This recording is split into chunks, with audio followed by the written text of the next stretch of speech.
मातरम। प्यारे मित्रों, आप सभी का अपने चैनल पर कोर्ट रूम बैटल्स में स्वागत है। मेरा नाम डॉक्टर तुषार मंडलेकर है और मैंने नियम और कानून की जानकारी देने के लिए ये चैनल स्थापित किया है। प्यारे मित्रों, हिंदुस्तान में हजारों लाखों घर खरीदने वाले ग्राहक या नागरिक है जिनको बिल्डर के हाथों ठगा जाता है या धोखाधड़ी होती है। अगर आप घर खरीदने वाले हैं या अगर आपने कोई मकान बुक किया है या आप कोई अपार्टमेंट देखना चाहते हैं, बुक करना चाहते हैं, तो हमने आपके लिए होम बायर्स सीरीज शुरू की है। मैं आपका स्वागत करता हूं होम बायर्स सीरीज में और आशा करता हूं कि आपको ये सीरीज बहुत पसंद आएगी। प्यारे मित्रों, अगर आपने घर खरीदा है या घर खरीदने वाले हैं या आपने कोई अपना मकान बुक किया है और बिल्डर से आप अपार्टमेंट, फ्लैट या कोई घर या प्लॉट लेना चाहते हैं, तो ये वीडियो आपके लिए बहुत महत्वपूर्ण है। आपने इस वीडियो को देखना चाहिए और कानून की बातें समझना चाहिए। प्यारे मित्रों, कई सालों से हिंदुस्तान में बिल्डर, डेवलपर और प्रमोटर्स होम बायर्स को, मतलब घर खरीदने वाले ग्राहकों को चूना लगाते हुए देखे गए हैं। Real estate regulatory and development act 2016 ये एक स्पेसिफिक कानून घर खरीदने वाले लोगों के प्रोटेक्शन के लिए हिंदुस्तान में लाया गया है। प्यारे मित्रों, ये कानून क्यों लाया गया, इसकी आवश्यकता क्या थी, इसमें क्या महत्वपूर्ण प्रोविजंस है जिसमें कि घर खरीदने वाले लोगों का फायदा हो जाए, ये सब चीजें हम रेरा एक्ट 2016 इस वीडियो में देखेंगे। प्यारे मित्रों, आपको ये जानना चाहिए कि इसके पूर्व हिंदुस्तान में जो रियल एस्टेट का काम होता था, जो बिल्डर कंपनियां फ्लैट्स को बनाती थी, अपार्टमेंट्स बनाती थी और बेचती थी, इन सब के ऊपर शासन का, प्रशासन का कोई अंकुश नहीं होता था। जबकि महाराष्ट्र में मोफा एक्ट 1963 ये कई साल से काम कर रहा है और कंज्यूमर प्रोटेक्शन एक्ट 1986 जिसके अंतर्गत बहुत सारे घर खरीदने वाले ग्राहक कंज्यूमर कोर्टों में चले गए हैं, लेकिन रेरा एक्ट 2016 ये स्पेसिफिकली ग्राहकों के प्रोटेक्शन के लिए और इस व्यवसाय में पारदर्शिता लाने के लिए संसद से लाया गया है। ये एक सेंट्रल एक्ट है जो पूरे हिंदुस्तान में लागू हो चुका है और इसके अंतर्गत बिल्डर, डेवलपर, प्रमोटर को अपना हर प्रोजेक्ट रजिस्टर करना जरूरी होता है। साथ ही में इस प्रोजेक्ट की सारी जानकारी वेबसाइट पर देना अनिवार्य है। प्यारे मित्रों, पहले देखा गया था कि डेट ऑफ पोजेशन कभी बताया नहीं जाता था या तो फिर ग्राहकों को घर मिलता नहीं था। तो इसका पहला उद्देश्य यह है कि ग्राहकों को समय पर अपना घर मिले। हजारों लाखों हिंदुस्तान में सपना सजाए हुए लोग बैठे हुए हैं जिनको अपना एक छोटा सा घर एक बिल्डर से लेना है। इन्होंने 25 लाख, 40 लाख, 50 लाख रुपए में एक 2 BHK या 3 BHK मकान को बुक किया हुआ है, लेकिन सालों साल ये प्रोजेक्ट निर्माणाधीन रहते हैं और इनका पोजीशन नहीं मिलता है। ये एक समस्या दूर करने के लिए, सारे प्रोजेक्ट्स को एक टाइमलाइन में लाने के लिए इस एक्ट को लाया गया है। साथ ही साथ में एक पारदर्शिता होनी चाहिए रियल एस्टेट रेगुलेशन में या रियल एस्टेट बिजनेस में। आपको एक पारदर्शिता, ट्रांसपेरेंसी होनी चाहिए, इसका एक मूल उद्देश्य है। आप देखेंगे कि हर बिल्डर को या डेवलपर, प्रमोटर को अपना प्रोजेक्ट रजिस्टर करके वेबसाइट पे देना होता है। सारी जानकारियां उनको, ग्राहकों को देनी होती है। जो सैंक्शंस होते हैं, जो परमिशंस होते हैं, वो सब अपलोड करने होते हैं। सो दूसरा मुख्य उद्देश्य इस रेरा एक्ट 2016 के पीछे यह है कि पूरे रियल एस्टेट सेक्टर में एक ट्रांसपेरेंसी और पारदर्शी लाया जाए। तीसरा मुख्य उद्देश्य यह है कि ये सब बिल्डरों पर शासन और प्रशासन का कुछ अंकुश रहे और इनके ऊपर कुछ कार्रवाई की जा सके।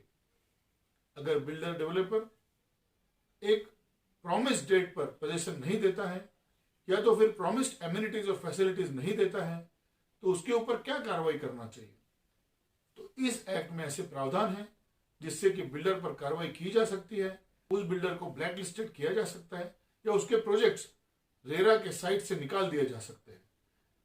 साथ ही साथ में रेरा अथॉरिटी को यह भी प्रावधान दिया हुआ है कि आप प्रोजेक्ट्स को रोक सकते हैं, बिल्डरों के ऊपर पेनल्टी या दंड लगाया जा सकता है और ग्राहकों को रिफंड या कॉम्पेंसेशन दिया जा सकता है। सो प्यारे मित्रों, रेरा एक्ट 2016 ये आपको जानना बहुत जरूरी है अगर आप रियल एस्टेट सेक्टर में काम करते हैं या आपने अपना सपनों का घर बुक किया हुआ है। आपका स्वागत है आज के वीडियो में रेरा एक्ट 2016।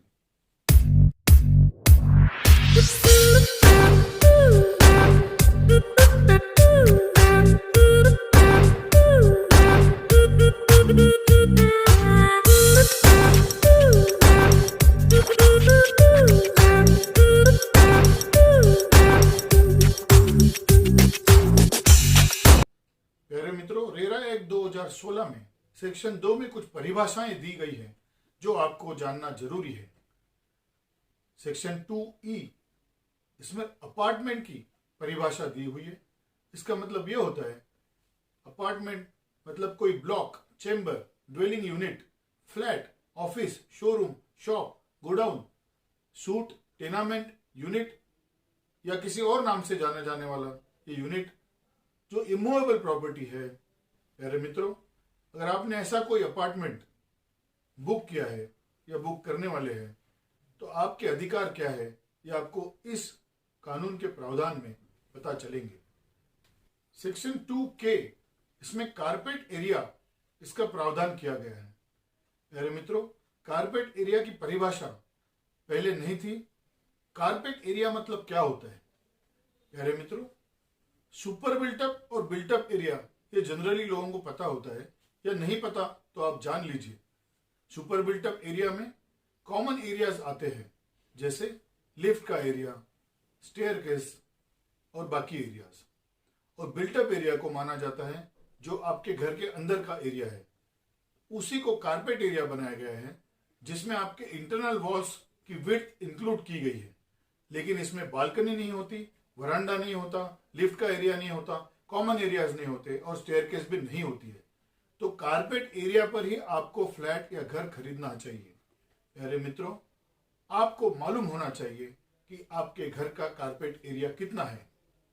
प्यारे मित्रों, सेक्शन 2N, इसमें एक कॉमन एरिया की डेफिनेशन दी गई है जिसमें आपको मालूम होना चाहिए कि कॉमन एरिया में क्या क्या चीजें आती है, जैसे कि स्टेयरकेस का एरिया आएगा, लिफ्ट का एरिया आएगा, लॉबीज का एरिया आएगा, फायर एस्केप का एरिया आएगा, कॉमन एंट्रेंस का और एग्जिट का एरिया आएगा। उसी प्रकार से कॉमन बेसमेंट का एरिया आएगा, terrace area, parks, playgrounds, open parking area, parking places, storage places, ये उसमें आएगी। उसी प्रकार से अगर कुछ सर्वेंट के क्वार्टर्स बनाए गए हैं या सोसाइटी का ऑफिस दिया गया है या वार्ड स्टाफ ये सब के लिए काम करने की जगह है तो उसको कॉमन एरिया बोला जाएगा। उसी प्रकार से इलेक्ट्रिसिटी के सर्विसेज के लिए अगर कोई प्लांट लगाया गया है या फिर अगर कोई ट्रांसफार्मर लगाया गया है वो कॉमन एरिया में आता है। Gas, water, sanitation, air conditioning ये सब कनेक्शन करने के लिए जो भी एरिया लगता है उसको कॉमन एरिया बोला जाता है। उसी प्रकार से वाटर कंजर्वेशन के लिए या एसटीपी प्लांट के लिए जो एरिया यूज होता है उसको कॉमन एरिया बोला जाता है। उसी प्रकार से सेंट्रल सर्विसेज की जितने भी सिस्टम लगी हुई है, जैसे इलेक्ट्रिसिटी, गैस, वाटर और सैनिटेशन, ये सब फिटिंग जो लगी होती है वो कॉमन एरिया में आती है। वाटर टैंक जो होती है, sums, Motors, fans, compressors, ducts, ये इत्यादि चीजें जहां पर रखी होती है इसको भी कॉमन एरिया माना जाता है। उसी प्रकार से कुछ कम्युनिटी इंटरेस्ट या कमर्शियल फैसिलिटीज दी गई होती है, जैसे कि स्टेज होता है, पोडियम गार्डन होता है, ये सब कॉमन एरिया में आता है। और उसी प्रकार से मेंटेनेंस करने के लिए जो भी सुख सुविधा रखी जाती है या गोडाउन रहता है वो सब कॉमन एरिया में आता है। सो प्यारे मित्रों, आपको यह जानना जरूरी है कि आपका बिल्डर आपको कॉमन एरिया में क्या क्या दे रहा है या आपके प्रोजेक्ट स्कीम में कॉमन एरिया में क्या क्या है। जब भी आप एग्रीमेंट साइन करोगे उस एग्रीमेंट में कॉमन एरिया मेंशन होना बहुत जरूरी है। सेक्शन 2M, इसमें कमेंसमेंट सर्टिफिकेट बताया गया है। कमेंसमेंट सर्टिफिकेट मतलब प्रारंभ प्रमाण पत्र। बिल्डिंग प्रोजेक्ट शुरू करने के पहले बिल्डर या प्रमोटर को एक कॉम्पिटेंट अथॉरिटी से, मतलब डेवलपमेंट अथॉरिटी से, ये कमेंसमेंट सर्टिफिकेट लेना अनिवार्य होता है। ये कमेंसमेंट सर्टिफिकेट अगर आपके पास नहीं है तो आप बिल्डिंग का निर्माण शुरू नहीं कर सकते। और ये कमेंसमेंट सर्टिफिकेट मतलब बिल्डिंग परमिट होता है, एक सैंक्शन मैप होता है जो आपको हमेशा चेक करना चाहिए। कमेंसमेंट सर्टिफिकेट को पब्लिश करना भी जरूरी है और बिल्डर और डेवलपर हर ग्राहक को कमेंसमेंट सर्टिफिकेट साथ में देते हैं। प्यारे मित्रों, सेक्शन 2Q में कंप्लीशन सर्टिफिकेट की परिभाषा दी गई है। आपको ये मालूम होना चाहिए कि आपका प्रोजेक्ट कब कंप्लीट होने वाला है और उसका कंप्लीशन सर्टिफिकेट अपने बिल्डर के पास है कि नहीं। Completion certificate development control authority देती है और कॉम्पिटेंट अथॉरिटी वो तभी देती है जब वो सैंक्शन प्लान के अनुसार पूरा प्रोजेक्ट कंप्लीट हुआ है, इसकी छानबीन ना कर ले। प्यारे मित्रों, आपके बिल्डर ने आपको जो भी प्रॉमिस फैसिलिटीज और एमिनिटीज दी है या जो भी सैंक्शन प्लान में सैंक्शन किया हुआ है, वो सब कंप्लीट होने के बाद उसकी एक जांच की जाती है और उसके बाद ही कंप्लीशन सर्टिफिकेट दी जाती है। उसके बाद एक और सर्टिफिकेट होता है, इसको बोलते हैं ऑक्यूपेंसी सर्टिफिकेट। प्यारे मित्रों, सेक्शन 2ZF इसके अंतर्गत ऑक्यूपेंसी सर्टिफिकेट मतलब अधिभोग प्रमाण पत्र का उल्लेख किया गया है। ऑक्यूपेंसी सर्टिफिकेट की परिभाषा में यह लिखा गया है कि यह सर्टिफिकेट कॉम्पिटेंट अथॉरिटी देती है, जिसके बाद ही उस प्रीमाइसेस को आप ऑक्यूपाई कर सकते हो या फिर उसको उपयोग में लाया जा सकता है। प्यारे मित्रों, हर राज्य में अपने बिल्डिंग लॉज होते हैं या डेवलपमेंट कंट्रोल रेगुलेशन होते हैं। उस डेवलपमेंट कंट्रोल रेगुलेशन के अनुसार और सैंक्शन प्लान के अनुसार अगर बिल्डिंग का निर्माण किया गया है तो ऑक्यूपेशन सर्टिफिकेट ये दिया जाता है। बट उसी समय पर यह चेक करना भी जरूरी होता है अधिकारियों के लिए कि वहां पर STP plant, transformer, electricity, roads, पानी, ये सब चीजें जो सुविधाएं जरूरी होती है वो बिल्डर ने दी है या नहीं है। ये सब चालू होने के बाद ही ऑक्यूपेंसी सर्टिफिकेट दिया जाता है। बिना ऑक्यूपेंसी सर्टिफिकेट के आप बिल्डिंग को उपयोग में नहीं ला सकते और बिना ऑक्यूपेंसी सर्टिफिकेट के बिल्डर आपको टाइटल डीड दे नहीं सकता। सो प्यारे मित्रों, ये अनिवार्य प्रमाण पत्र आपको बिल्डर से मांगने चाहिए और आपने खुद इसका इंस्पेक्शन करना चाहिए। प्यारे मित्रों, सेक्शन 2ZA इसमें इंटरेस्ट इसका एक प्रावधान दिया गया है, इसकी परिभाषा दी गई है। इसका मतलब है इक्वल इंटरेस्ट पेनल्टी। प्यारे मित्रों, बिल्डर और डेवलपर अगर ग्राहक उनको समय पर पैसे नहीं देंगे तो एक पेनल्टी लगाते हैं या एक इंटरेस्ट रेट ऑफ लगाते हैं। वही इंटरेस्ट रेट या पेनल्टी बिल्डर पर भी लगना चाहिए, ऐसा एक सुंदर प्रावधान इस रेरा एक्ट में किया गया है।